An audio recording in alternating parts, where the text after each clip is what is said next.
नेता इस तरह के बयान दे देता है तो पार्टी उसको निजी बयान करके किनारा कर देती है कि भाई ये उनका निजी बयान होगा। तो नेताओं की भी एक जवाबदेही तय होनी चाहिए, पार्टियों की भी। और क्या इस तरह के बयान से जनता पर असर क्या होता है, कार्यकर्ताओं पर क्या असर होता है उस पार्टी के? ब्रजेश जी, आप इसको व्यक्तिगत जवाबदेही कह के बच नहीं सकते, क्योंकि जो बयान जिस तारतम्य में दिया गया है वो पूरा सिनेरियो पॉलिटिकल है, और उसी पॉलिटिकल सिनेरियो में आपने इस बयान को दिया है, या बल्कि दागा है, मैं इसको दागा बोलता हूं। बिल्कुल। तो ये आप ये कह के नहीं बच सकते कि ये उनका व्यक्तिगत बयान है, ये उनका व्यक्तिगत मामला है। भाई जुड़ा तो कहीं ना कहीं पार्टी से है ना। बिल्कुल। हम क्यों इस प्रकार के बयान दे रहे हैं? हम डायरेक्टली यदि सुप्रीम कोर्ट को हर्ट करेंगे, डायरेक्टली माननीय उच्चतम न्यायालय को सीधा आक्षेप करेंगे, तो फिर हमारी संवैधानिक व्यवस्थाओं पर एक बहुत बड़ा प्रश्नवाचक चिन्ह खड़ा होगा। मुझे तो ऐसा लगता है कि ये भी हो सकता है कि इसके राजनीतिक फायदे निकालने की कोशिश की जा रही हो। मसलन ये एक मैसेज दिया जा रहा हो कि दिग्विजय सिंह संकट की घड़ी में एकमात्र वो शख्सियत है जो कांग्रेस को संभाल सकती है, कांग्रेस को आगे ले जा सकती है, कांग्रेस को मजबूती दे सकती है। और दूसरी चीज, इस मुद्दे को उठाकर कहीं ना कहीं भारतीय जनता पार्टी पर एक अप्रत्यक्ष दबाव लाने की कोशिश की गई है कि भारतीय जनता पार्टी इस मुद्दे को लेकर दबाव में आए। पर मुझे नहीं लगता कि इसको जन समर्थन मिलेगा।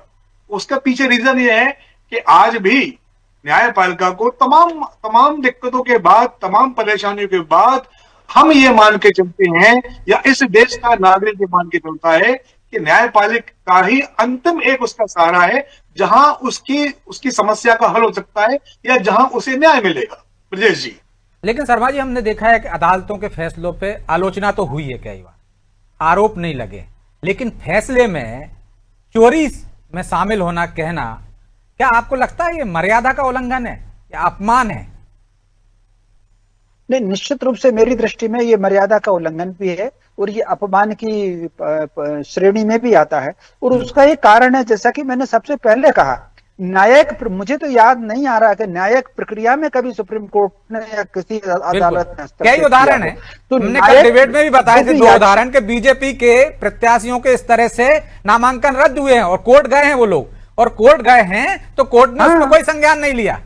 जैसा फैसला मीनाक्षी नटराजन के मामले में आया, वैसा बीजेपी के लोगों के मामले में भी आ चुका है। तो कुल मिलाकर के अब ये फिर कोर्ट पर जो चोरी की बात जो कही है, क्योंकि याचिका जो लगाई गई थी, याचिका चुनाव प्रक्रिया में हस्तक्षेप की याचिका थी। अब उसको कोर्ट को तो सुनना ही नहीं था, क्योंकि आज मुझे नहीं लगता कि ऐसी कोई याचिका उन्होंने सुनी हो। और उसके बाद फिर चोरी का आरोप लगाना, कोर्ट में चुनाव नतीजे के विरुद्ध तो लोग जाते हैं। बिल्कुल। तो अब इस समय अब उनके पास पूरा खुला हुआ है, कोर्ट ने कहा भी है कि आप इसमें हाई कोर्ट जा सकते हैं। तो कुल मिलाकर के चैलेंज जो करना, रिटर्निंग ऑफिसर के निर्णय को चैलेंज तो किया जा सकता है, लेकिन चुनाव प्रक्रिया पर स्टे नहीं लगाया जा सकता। तो कुल मिलाकर के उसके सुप्रीम कोर्ट को आगे लेना, मैं समझता हूं ये वाकई मर्यादा की सीमा में है और न्यायालय के अपमान की सीमा में भी आती है जी। लेकिन क्या आपको लगता है कि पार्टी इससे किनारा करेगी, या जो आलोक जी कह रहे हैं कि रणनीति के तहत है, देखा जाएगा कि कांग्रेस को जीवित करने में, कांग्रेस को मजबूत करने के लिए इस तरह के बयान दिए जा रहे हैं? देखिए, मुझे तो ये सहमत हूं, रणनीति के तहत दिखता है और वो किनारा है, इसको करेंगे, इसकी मुझे संभावना नहीं दिखती है। बल्कि बहुत संभव है कि इस मामले अन्य विपक्षी पार्टियों को भी इसमें जोड़ करके इसको देशव्यापी बनाया जाए, क्योंकि अगले साल कई और राज्यों में चुनाव होना है। तो मैं समझता हूं इस बहाने से भी कई विपक्षी पार्टियों को जोड़ करके इसको चुनावी मुद्दा बनाया जा सकता है। कांग्रेस इससे किनारा करेगी, इसकी संभावना मुझे अभी नहीं दिख रही है।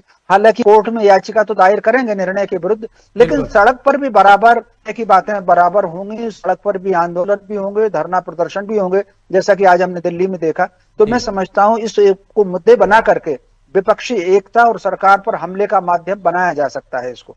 लेकिन आलोक जी, हम देख रहे हैं कि एक लंबे समय से एक नैरेटिव सेट करने की कोशिश की जा रही है कि संविधान खतरे में है, संवैधानिक संस्थाओं पर दबाव है, उनके अपने हिसाब से फैसले कराए जा रहे हैं।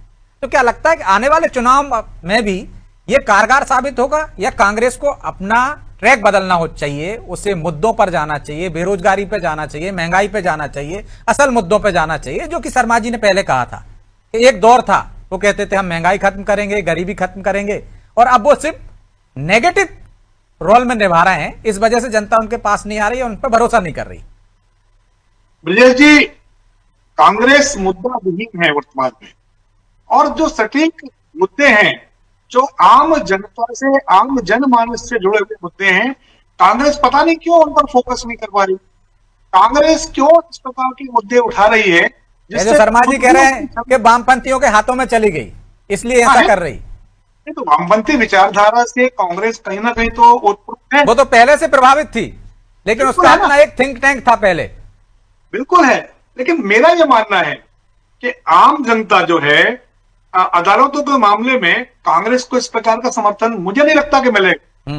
संवैधानिक संस्थाओं को लेकर कांग्रेस यदि चलेगी, इस प्रकार के आक्रमण करेगी, मुझे नहीं लगता कि कांग्रेस को व्यापक जन समर्थन मिलेगा, जिस जन समर्थन की उसको अपेक्षा है। इसके पहले भी तमाम कार्यक्रम वो लोग चला चुके हैं, हम तो देख रहे हैं, पत्रकार हैं, हमारा काम देखना है, लेकिन उनको सफलता क्यों नहीं मिली?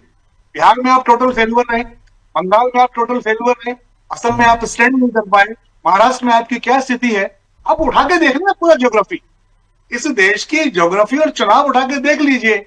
हर चुनाव के पहले कोई ना कोई नैरेटिव सेट करने की कोशिश की गई है, लेकिन कोई भी नैरेटिव सेट नहीं हुआ है, यानी जनता या आम जनता आपके इन नैरेटिवों को खारिज कर चुकी है। क्यों? इसलिए क्योंकि ये मुद्दे आम जनता से जुड़े हुए नहीं है। बिल्कुल, आप आम जनता के मुद्दे उठाइए, गरीबी के मुद्दे उठाइए, बेरोजगारी के मुद्दे उठाइए, कृषि में उसको जो दिक्कत आ रही उसके मुद्दे उठाइए, बाजार भाव के मुद्दे उठाइए, महंगाई का मुद्दा उठाइए। ये मुद्दे जनमानस से जुड़े मुद्दे हैं, और इंदिरा जी के शासनकाल तक ये मुद्दे जनमानस से जुड़े मुद्दे कांग्रेस उठाती थी। गरीबी हटाओ जैसा आदरणीय रमेश जी ने भी कई चीजें बताई, तो कांग्रेस उन मुद्दों से भटक चुकी है। ये संवैधानिक मुद्दे उठा रही है। आम आदमी को, जो एक मजदूर है, वो मेरे ख्याल से संविधान को जानता ही नहीं है, वो नहीं जानता है मजदूर का संविधान क्या है। उसको हमें बताना पड़ेगा कि संविधान क्या है, उसके बाद भी उसके समझ में नहीं आएगी। तो ये पढ़े लिखे लोगों के बीच की मसला है, और वो पढ़े लिखे लोग, मैं समझता हूं, इतने होशियार तो होते हैं कि वो इसमें एक फर्क करना जानते हैं। बिल्कुल।